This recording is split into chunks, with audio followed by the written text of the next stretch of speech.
గణపతికి పూజలో స్పష్టం చేస్తున్నది.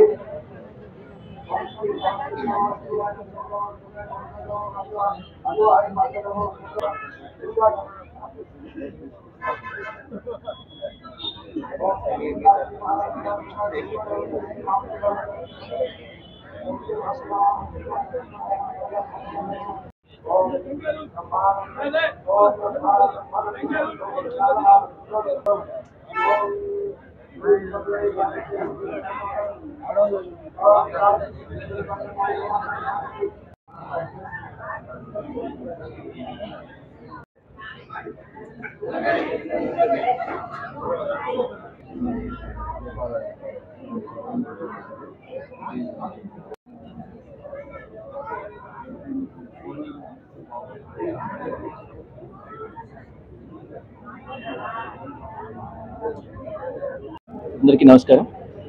ఈరోజు స్వర్ణలింగేశ్వర స్వామి కుంభాభిషేకానికి రావడం నాకు చాలా సంతోషంగా ఉంది. ఎన్నో ఏళ్ల క్రితం ఇక్కడ ఆ తుప్పల్లో ఆ విగ్రహం ఉండగా దాన్ని ఇప్పుడు స్వర్ణభారతి ట్రస్ట్ ఆధ్వర్యంలో మన దీపమ్మ గారు దీనికి ఈ గుడిని ఇంత ఖర్చు పెట్టి చేయించి బ్రహ్మాండంగా ఈరోజు కుంభాభిషేకం జరిపిస్తూ ఉన్నారు. ముఖ్యంగా ఆమెకి ధన్యవాదాలు తెలుపుకోవాలి. మన సనాతన ధర్మానికి సంబంధించి ఈ విధంగా దాతలు వచ్చి ఇంత బ్రహ్మాండంగా గుడులు డెవలప్ చేయడం అనేది చాలా సంతోషం.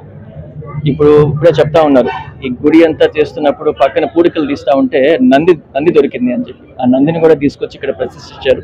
అదేవిధంగా ఇంకా శివలింగం అక్కడే ఉంది, శివుడి విగ్రహం ఆడే ఉంది, అది కూడా తీసుకొచ్చి పెట్టాలా. అదే కాకుండా విఘ్నేశ్వరుడి విగ్రహం కూడా గతంలో కొంచెం పాడైపోయి ఉన్న విగ్రహాన్ని కూడా బయటికి తీసి ఈ గుడిలో ప్రతిష్ఠించారు.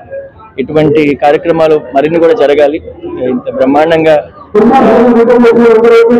విధుశేఖర భారతి స్వామి వస్తున్నారు, అదేవిధంగా సచిదానంద సరస్వతి స్వామి కూడా వస్తా ఉన్నారు. వాళ్ళ చేతుల మీదుగా ప్రతిష్ఠ జరగబోతా ఉంది, మహాకుంభాభిషేకం జరగబోతా ఉంది. చాలా సంతోషంగా ఉంది ఈరోజు నేను వచ్చి దర్శించుకోవడం, ఈ కార్యక్రమాల్లో పాల్గొనడం.